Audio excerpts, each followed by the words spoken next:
we finish at quarter past? Yes. Okay, so we're not holding anybody here at the moment. Before I go down that road, do any of you have a question that hasn't been addressed yet that you would like to raise at this point? Okay, so let's talk a little bit about the global piece here. Right, so Nissa, Joyce, Matt, specifically working on projects that are global. This is an area in which we've never been very good, right? In terms of understanding other cultures, speaking other languages, connecting with other countries. What are the opportunities and challenges now associated with web technology and global projects?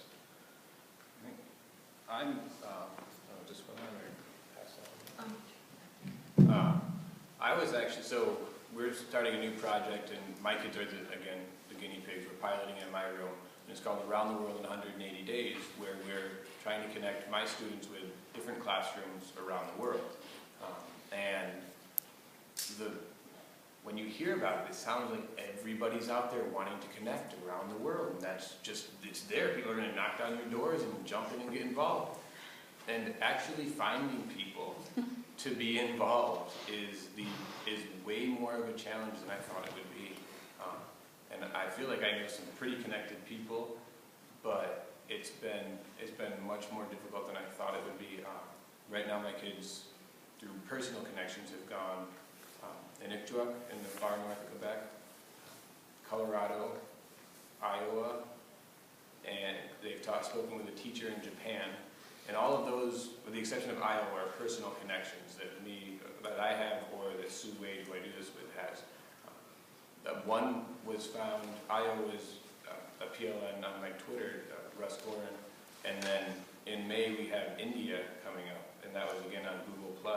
But to me I was surprised at how difficult it was to get it out there. And I think with that came marketing, and how are you selling this to people, for lack of a better word, how are you getting your idea out there?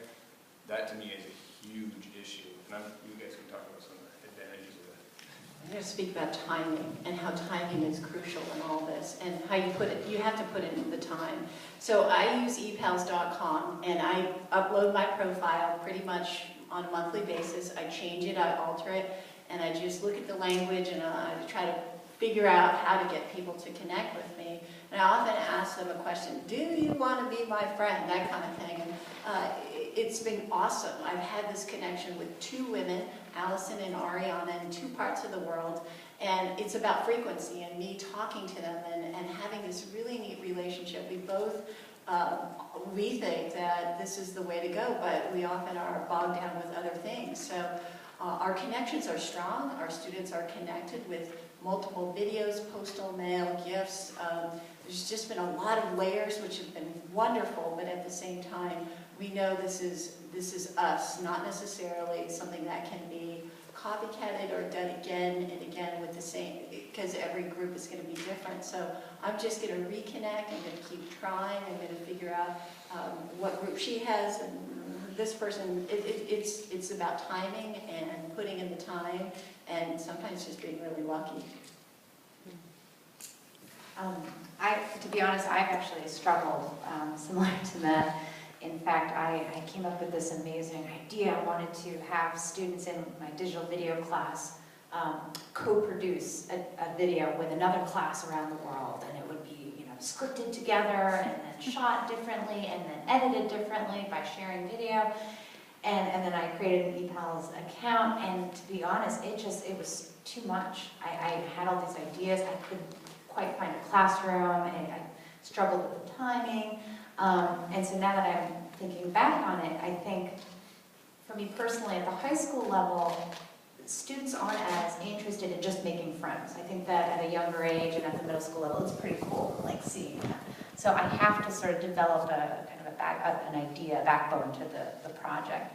But I think just starting simply, like maybe there's a fashion design class that's running next year. Maybe it's connecting with another class and just comparing fashion trends, or something very, very simple. And I'm hoping that works, but I'm learning, from all of you, in terms of, you know, that global connection. I think that I've certainly in the past overwhelmed myself, and what I'm learning is that it's simplified. And then once I make those connections, I can certainly start to add elements and build up. So. I think to go back to what Matt said about having a really good personal learning network, that's where I'm finding the most sort of bang for the buck. And it is challenging to find people to connect with. And getting a good PLN can take years. I've been at it for 2 years, and I feel like my network's pretty good, but it has a long way to go. And so I entered into quad blogging with a few other schools this year, which is sort of a formal relationship, and you commit to working with other schools. And unfortunately, the school from New Zealand had to drop out, but we picked up a school from Philadelphia and 2 from Virginia. And so that's been really rich, and I will give a plug for Catholic schools. I didn't realize until about 2 months in, I was like, wow, these are all Catholic schools. Well, they can kind of teach whatever they want because, you know, they're not in the same system that most of us are. So I'll give a plug to Catholic schools. They can seem to do anything they want, so that's really good. But it is hard, and I think without a really strong PLN, it can be challenging. You know, this country doesn't seem to have a lot of networks you can just sort of pop into to help you out with that. So you have to get out there, and you have to be active, and you have to be engaged. So that's probably the best way to go out and do it. A few things that I've tried. I've also been a part of the ePals community, which I think is really great. I think you can put yourself out there and find people that will connect with you, that are really willing to learn about your school, your culture, and your students. And the other thing that I found is the Professional Learning Network that you've heard us all talk about. Through Twitter, I had 3 different collaborations this year. One was a postcard exchange that was just in kindergarten classrooms that were just sharing snail mail postcards every month. And one of the classrooms I was connected with was in Phuket. And they said because of postage and stuff, it was really expensive. So they used VoiceThread as a way to connect with us. So we shared that. So that was really cool. So that was a way to make that happen. Another really great thing that I found on Twitter was the Kindergarten Around the World program, which is this kindergarten teacher, Amy Murray, who's a Canadian, does a phenomenal job of matching teachers with other teachers from different continents. This year, my partner was from British Columbia, and that has been really rich for my students. And again, once you make these connections or collaborations with people professionally, you decide how often or the frequency that your collaboration is going to last. Again, I think sometimes people feel like, oh yeah, I have this one friend in Poland and then I can't have any other friends. You know, maybe your topic is just going to be, you're going to read stories together for a week. You're going to, read an author study and that's it, and then you move on to something else. I think it's important to think about it that way in terms of what are your goals, what are your learning goals, and what are your students interested in. And then the other really, really cool thing that happened for me this year, I found this thing called Skype Play.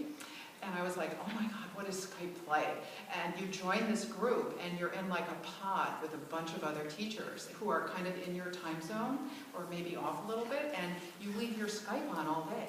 So people just call in and say, hi, this is so-and-so from, Canada. Would you like to hear our new poem that we just learned? So I have this on all day in my classroom. And so whoever the leader is of the day will go and answer that video call and we'll say, hi, this is Sharon in Vermont.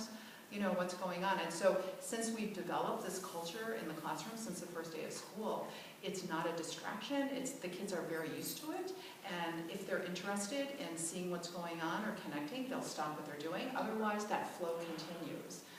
So just things like that sometimes they just kind of happen authentically. And I think that's what I try to think about when I'm thinking about how I'm using technology, how can I use it to enhance not just what I'm doing, but to help my students kind of reach out also and connect digitally with other people. Because there's so much richness in the world. I mean, and I'm not a big traveler. I'm very nervous about traveling. So for me, this has just been like, oh my gosh, it's been really fun. Oh, sorry, yeah. So the last piece that I wanted to say was, and I think the grade level definitely matters and the age level and developmental, Right. but one of the things that in addition to just having the conversation with Skype, which is what we've been using, we're also trying to find ways to connect the kids afterwards, because one piece that my kid said was, it's really cool to talk to these kids, but is there a way we can continue the conversation And so thinking of ways you can connect afterwards, at least for my sixth graders, has been huge. So we use, like I said, Kid Blog with one, Edmodo, and that's a huge point for my kids because they don't want to just have the one interaction or even just two interactions where it's still fairly formal. They want to develop a real relationship with these kids, which I think for people not in this generation, not in that generation, that's new to them. I mean, they want to develop friends everywhere. So when you look at the Facebook account and you've got 1,000 friends, and you don't have 1,000 friends, really. But it's a relationship, it's a connection. And I think that that's what they're doing even with this. They want to develop more than just I saw you once, but I actually have a connection with you. And is it real as what we would consider a friendship? Probably not, but I think it's an important part for them to develop their network and have those relationships.